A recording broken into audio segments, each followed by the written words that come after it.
Picture this. You're a high-ranking executive in Umbrella, sitting comfortably. Profits are good, progress is steady on B.O.W.s, the Tyrant line is progressing well, the US military pulling out of your arrangements for its own program. You were already aware of that thanks to UBCS intelligence. Any accidental outbreaks, be it in West Africa or Gadiwell Island, were suppressed. Potential witnesses, be they the press or police, were silenced, be it through money or other means. The security service has to earn its living after all. At this point, you're feeling pretty untouchable, and that's even with the destruction of Arklay Laboratory.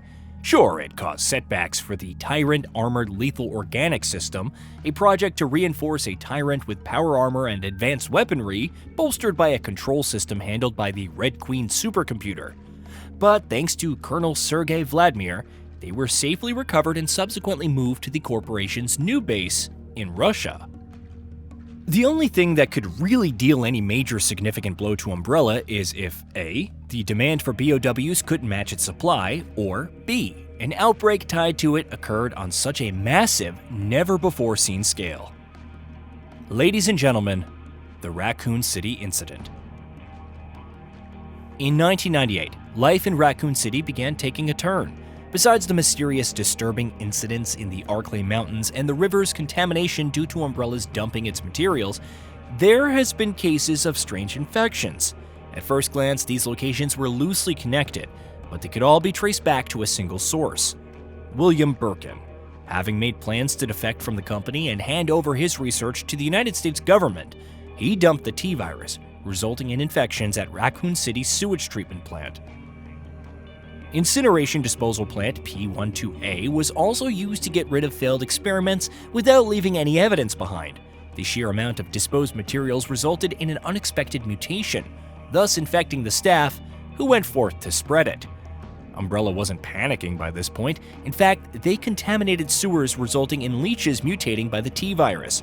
Rather than containing the situation, they sat back and watched, and the virus quickly spread throughout the sewers. However, it did send the UBCS, led by Hunk, to contain the situation and also terminate Birkin.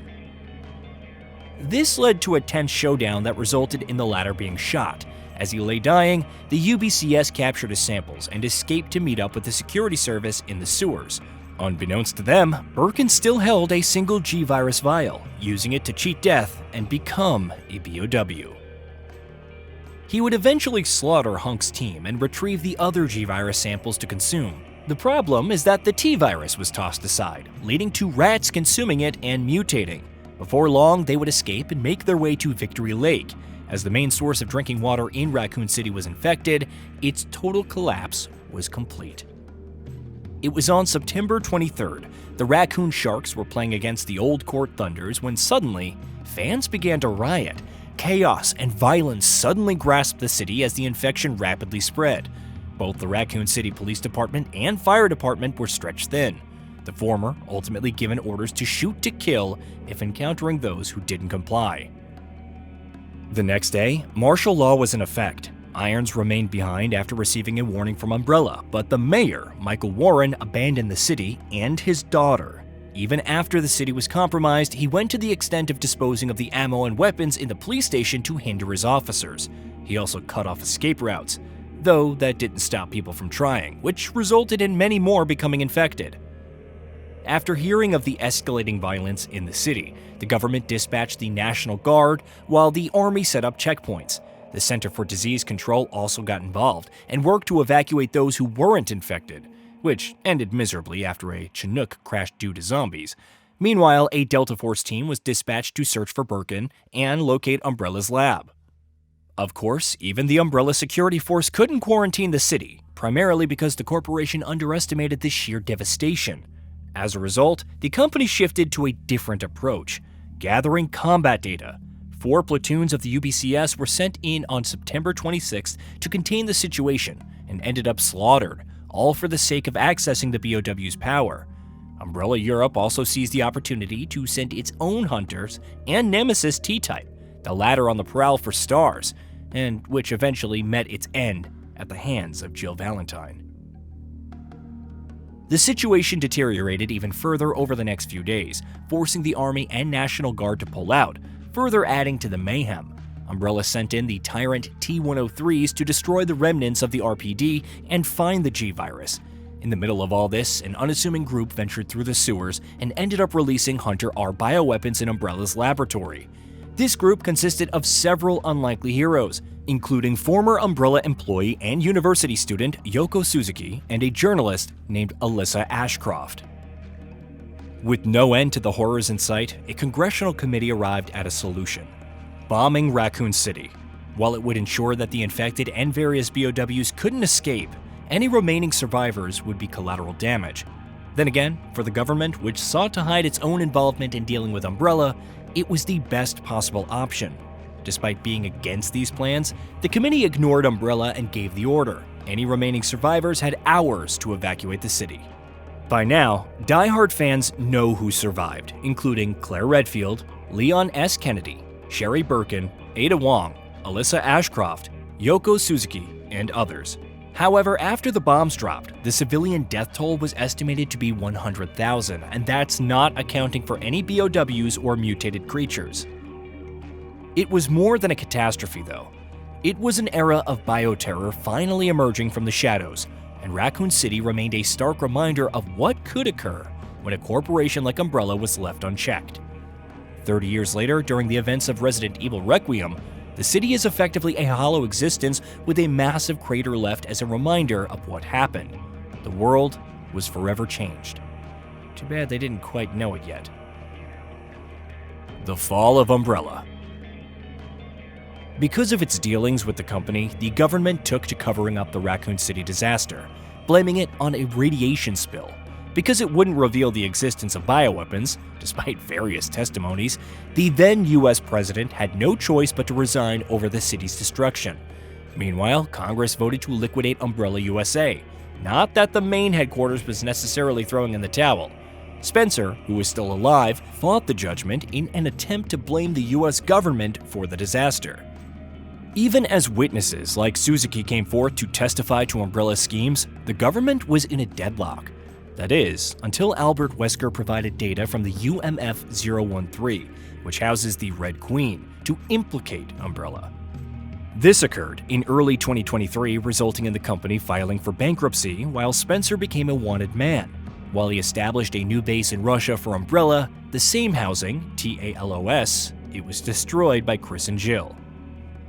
In the lead-up to this verdict, the threat of bioterrorism was only just beginning, and the Department of Defense knew it. As a result, it established the Anti-Umbrella Pursuit and Investigation Team within Stratcom, which brought on agents like Leon S. Kennedy. The latter ventured to Sheena Island alongside PI Ark Thompson, leading to the discovery of an outbreak under Vincent Goldman. It would subsequently be destroyed, but none of the island's citizens survived.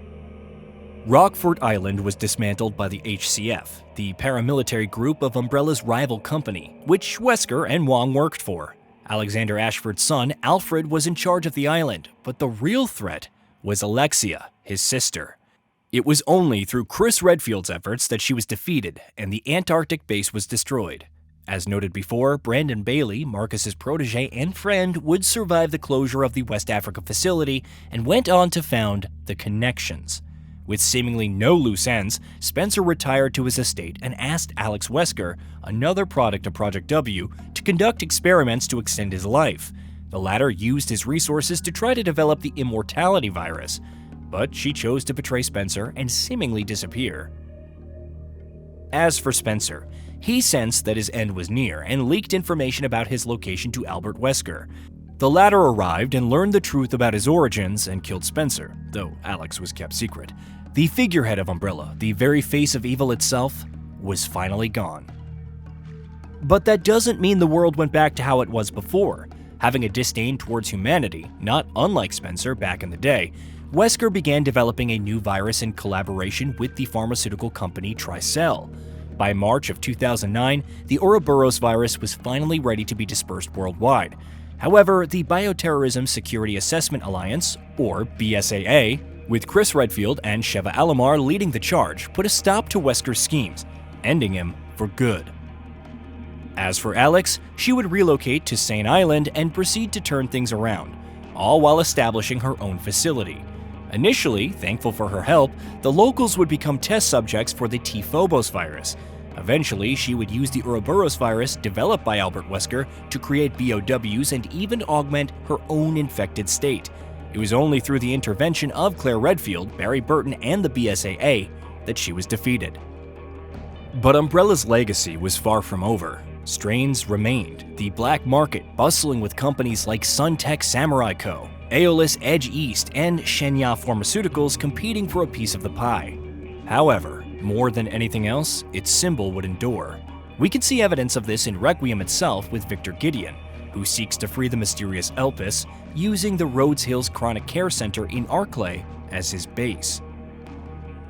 Much before this, however, another group emerged from the ashes of Umbrella, one that sought to destroy the world out of revenge. Neo Umbrella and Blue Umbrella. While a committee ultimately decided on bombing Raccoon City, it was Derek C. Simmons who first suggested the same. Simmons was a member of the family based in New England and believed that bioweapons would become necessary to establish the United States supremacy. Thus began research into the C virus, which combined genes from the T. Veronica virus used by Alexia Ashford and Birkin's G virus.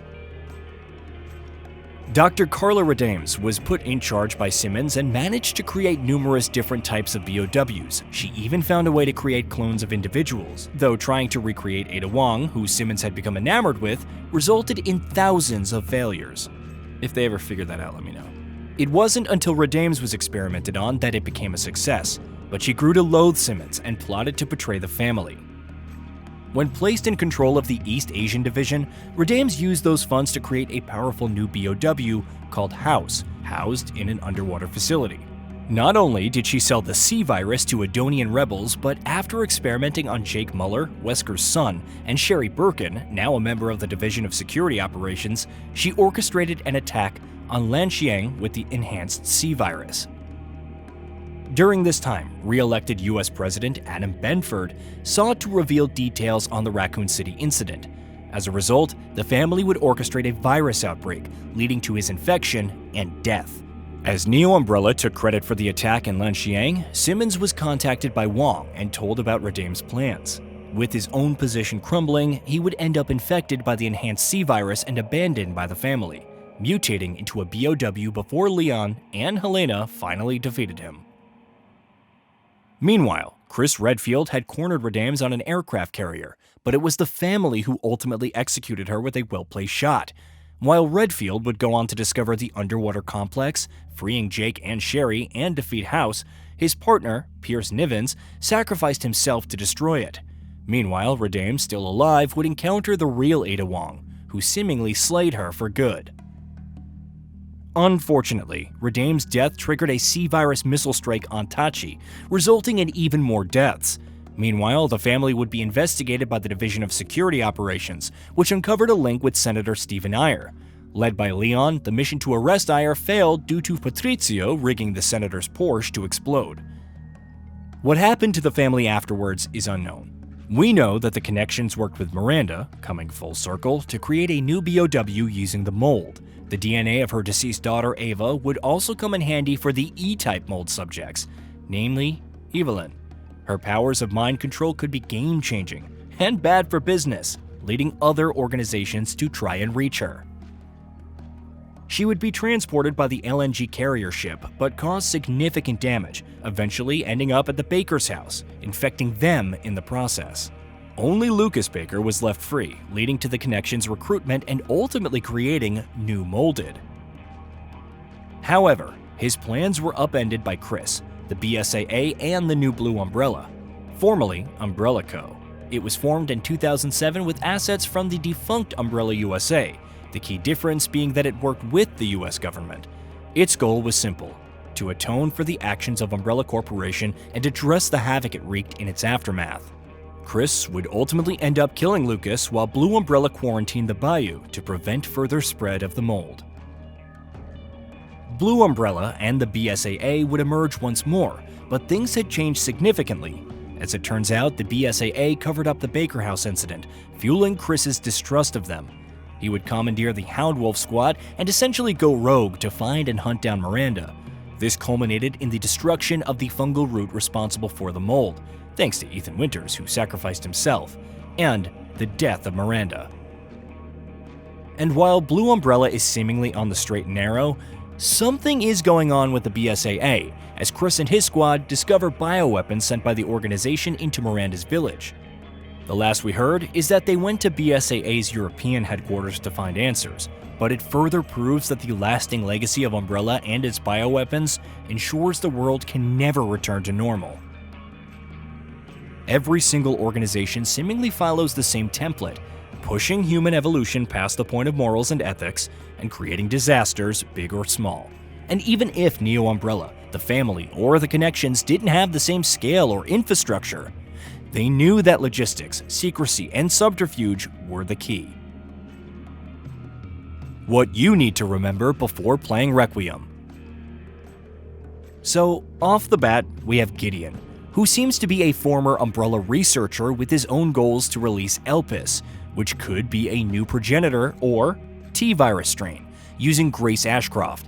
Judging by the Umbrella symbol seen in trailers, it's possible that players could encounter an undiscovered facility. After all, we only know of Arklay Laboratory and the Umbrella Executive Training School, which was destroyed after a failed reclamation project. Another may lie dormant. Maybe that's why Gideon purchased the care center. Besides conducting experiments, there may be an underground facility where Elpis is stored. However, it's unlikely that Gideon is an island unto himself. There could be a new group pulling the strings that could be Leon's true objective, and which may necessitate Grace's help given her connection to all of this. All founders of the original Umbrella are gone, but their influence transcends mortality. Their story isn't one that simply happened back then. It's a saga that forms the crux of everything in the series, transforming tragic figures like Sherry into figures seeking justice, pulling the likes of Chris through the fire to ultimately emerge as a hero, and wrapping moral pillars like Leon. It's torn families apart, created new ones, and remains inextricably linked to Raccoon City. If the next Resident Evil is indeed a requiem to the dead, a send-off to those who have passed, then perhaps it will signal the finality of Umbrella, once and for all. Hey, did you know that we at Gaming Bolt upload new videos every day? Stick around, drop a like, subscribe, and hit that bell. And let us know what kind of content you'd like to see in the future with a comment below.